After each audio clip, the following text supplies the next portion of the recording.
Bismillahirrahmanirrahim. Assalamualaikum warahmatullahi wabarakatuh.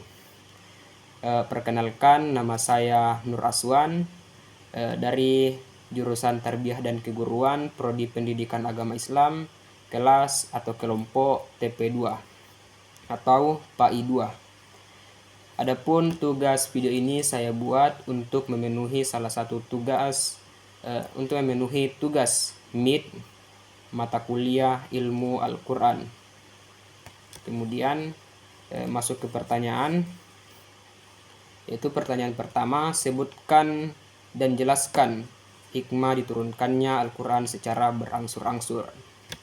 Hikmah diturunkannya Al-Quran ini terdiri dari 5, yaitu yang pertama, untuk menguatkan hati Rasulullah SAW.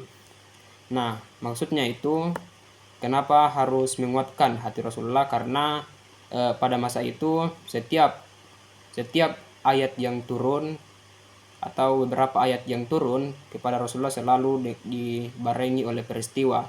Jadi ayat ini bertujuan untuk menguatkan serta menjadi solusi bagi Nabi Muhammad SAW untuk menguatkan hatinya. Kemudian yang kedua, memudahkan untuk dihafal.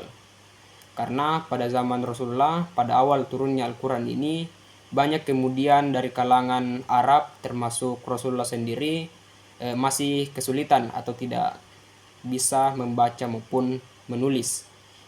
Sedangkan bangsa Arab memiliki keahlian dalam menghafal, sehingga Al-Quran ini diturunkan secara berangsur-angsur agar dimudahkan oleh Rasulullah dalam menghafalnya serta para sahabat untuk menghafal. Kemudian yang selanjutnya, untuk menentang orang-orang kafir yang mengingkari. Nah, di sini Al-Quran turun secara berangsur-angsur, yaitu salah satunya untuk menentang orang-orang kafir yang ingin mengingkari. Contohnya pada masa Rasulullah pernah orang kafir mengatakan bahwa Al-Quran ini bukan firman dari Allah, tapi karangan dari Rasulullah SAW, karangan dari Muhammad. Namun pada saat mereka diminta untuk menuliskan ayat yang serupa dengan Al-Quran, mereka juga tidak mampu. Jadi digunakan untuk menentang orang-orang kafir tersebut. Kemudian yang keempat, agar umat muslim mudah mengamalkannya. Maksudnya ialah karena pada saat Nabi Muhammad SAW hijrah ke Madinah, banyak kemudian ayat yang turun, yang secara berangsur-angsur ini turun untuk memberikan perintah sholat, kemudian perintah puasa. Nah, itu semua berangsur-angsur turun untuk memudahkan para sahabat untuk mengamalkan ayat-ayat tersebut. Seperti kayak contohnya hukum-hukum juga, jadi gampang diamalkan oleh para sahabat pada masa itu. Kemudian untuk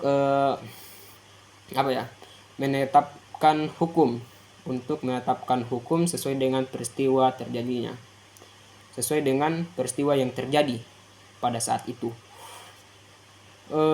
Contohnya Al-Quran banyak mengeluarkan hukum, atau Al-Quran memberikan pidana atau sanksi atau hukuman bagi orang-orang yang melakukan zina, mencuri, dan sebagainya. Jadi Al-Quran memberikan hukum atas semua itu. Kemudian masuk ke pertanyaan selanjutnya, jelaskan sejarah Jum'ul Quran. Jum'ul Quran ini yang saya analisis terdiri dari 4 tahap, yaitu tahap yang pertama yaitu tahap penghafalan, yang dimana pada zaman Rasulullah SAW, Rasulullah menyampaikan dalil-dalil atau ayat-ayat yang ada di dalam Al-Quran ini secara lisan kepada para sahabat, dan para sahabat kemudian menghafalkannya, dan kemudian para sahabat inilah yang berperan untuk menjaga dan menjaga Al-Quran dan menyebarluaskan Al-Quran tersebut. Kemudian seiring berjalannya masa, masuk ke masa yang kedua, yaitu penulisan pada benda-benda sederhana seperti pelepah kurma, tulang belulang, bebatuan, dan sebagainya, dan bahan-bahan sederhana lainnya. Kemudian setelah Rasulullah SAW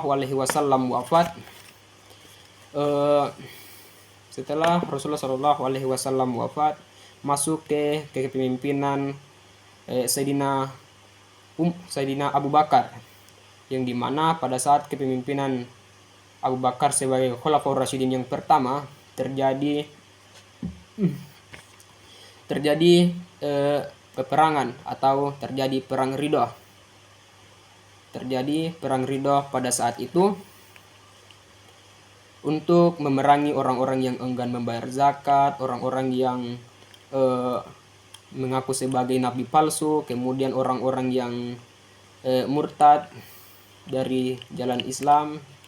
Kemudian terjadilah yang namanya perang Ridha, yang dimana pada saat perang Ridha tersebut terjadi, banyak kemudian umat atau kaum muslimin penghafal Al-Quran yang syahid, yang dimana disaksikan pada saat itu oleh Umar, langsung mengusulkannya kepada Abu Bakar untuk membekukan Al-Quran, karena dikhawatirkan Al-Quran kemudian semacam punah atau hilang para penghafalnya. Pada awalnya Abu Bakar menolak, tapi karena diberikan rahmat oleh Allah Subhanahu wa taala, maka Abu Bakar pun terluluhkan hatinya sehingga menunjuk Sa'id bin Sabit untuk menjadi ketua dalam penulisan Al-Quran tersebut. Setelah penulisan Al-Quran tersebut, Sabit bin Sabit sendiri menyerahkan Al-Quran itu kepada Abu Bakar untuk disimpan. Setelah Abu Bakar wafat, masuk ke Khulafaur Rasyidin yang kedua, yaitu Sayyidina Umar. Dan kitab tadi pun yang ditulis oleh Sabit bin Sabit diwariskan kepada Umar. Pada saat pemerintahan Umar terjadi perluasan wilayah, dan Umar pun mengutus beberapa sahabat yang memiliki ilmu yang mumpuni untuk disebarkan ke wilayah-wilayah Islam yang baru. Singkat cerita, setelah Sayyidina Umar ini wafat, kitab yang tadinya dipegang oleh Umar diwariskan kepada putrinya, yang kebetulan dia adalah istri Rasulullah juga. Kemudian masuk ke pemerintahan Utsman, terjadi perdebatan antara cara pembacaan Al-Quran yang benar. Kemudian Utsman berinisiatif untuk membekukan Al-Quran atau mengesahkan Al-Quran. Kemudian langsung Utsman pun membentuk komite yang diketuai oleh Sa'id bin Sabit untuk mencetak ulang Al-Quran tersebut, yaitu terdiri dari 7 cetakan, yang 6 diantaranya disebar ke wilayah-wilayah Islam, dan 1 diantaranya dipegang oleh yang namanya Mushaf Imam, yang kemudian 7 kitab yang ditulis ulang tadi merupakan 7 kitab yang ditulis tadi dikenal sebagai Mashaf Utsmani, yang kemudian itulah yang diyakini oleh umat muslim sekarang. Kemudian masuk ke pertanyaan selanjutnya, jelaskan apa yang dimaksud dengan munasabah dan berikan contohnya. Munasabah ini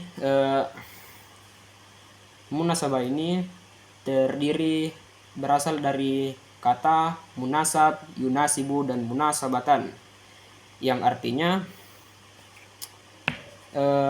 pendekatan ataupun kemiripan.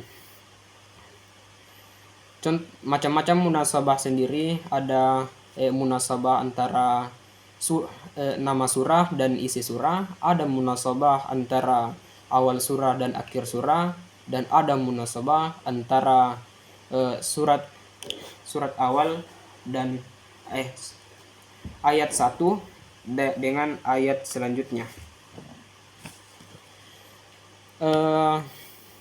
Contoh munasabah antara surah dan isi surah yaitu contohnya surah Al-Baqarah, yang artinya sapi betina atau lembu betina.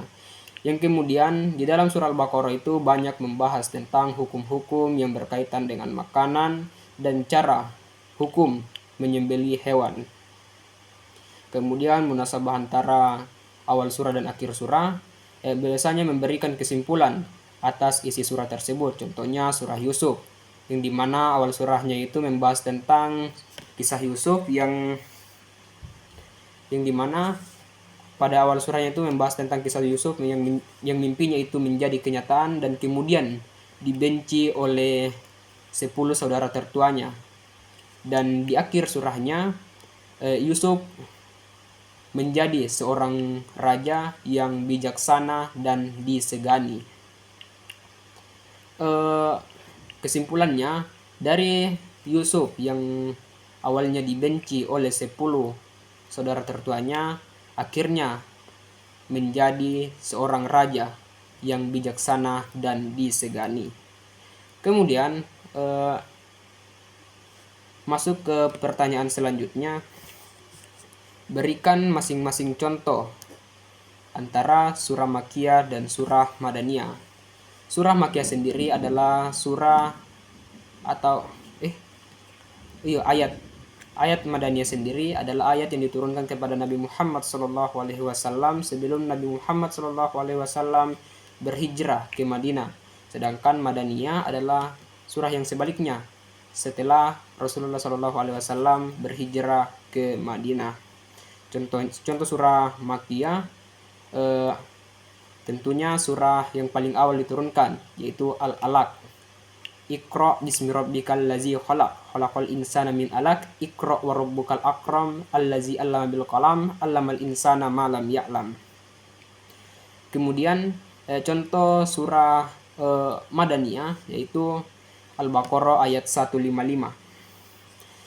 yang bunyinya, ya Allahu la ilaha illa huwal hayyul qayyum la ta'khudhu sinatu wa la naum lahu ma fis samawati wa ma fil ar man zal ladzi yasfa'u indahu illa bi izni ya'lamu ma baina aydihim wa ma khalfahum wa la yuhituna bi syai'in min ilmihi illa bima syaa wa sya kursiyyus samawati wal ar wa la ya'uduhu hifdhuhuma wa huwal aliyyul azim. Baik, masuk ke pertanyaan selanjutnya, yaitu jelaskan apa yang dimaksud dengan ayat muhkamat dan ayat mutasyabbihat. Ayat muhkam ini adalah ayat yang sudah jelas maknanya dan tegas dan tidak ambigu lagi. Biasanya berisi tentang ajaran-ajaran atau hukum-hukum Islam yang mudah dipahami dan jelas. Kemudian ayat mutasyabbihat ini adalah suatu ayat yang maknanya itu mendalam serta jadi harus dikaji secara mendalam pula. Biasanya berisi tentang sifat-sifat Allah, hari kiamat, dan surga neraka dan sejenisnya. Kemudian contoh ayat mutasyabbihat atau pertama contoh ayat muhkamat, yaitu yang pertama Quran surah An-Nisa ayat 3, sesungguhnya sholat itu fardu bagi orang-orang yang beriman. Sedangkan contoh contoh ayat mutasyabbihat adalah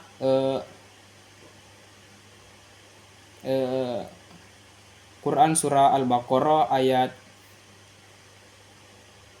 255 yang artinya Allah di atas arsy. Allah di atas arsy. Jadi itulah tugas video Meet saya. Kurang dan lebihnya mohon dimaafkan. Wabillahi taufiq wal hidayah. Wassalamualaikum warahmatullahi wabarakatuh.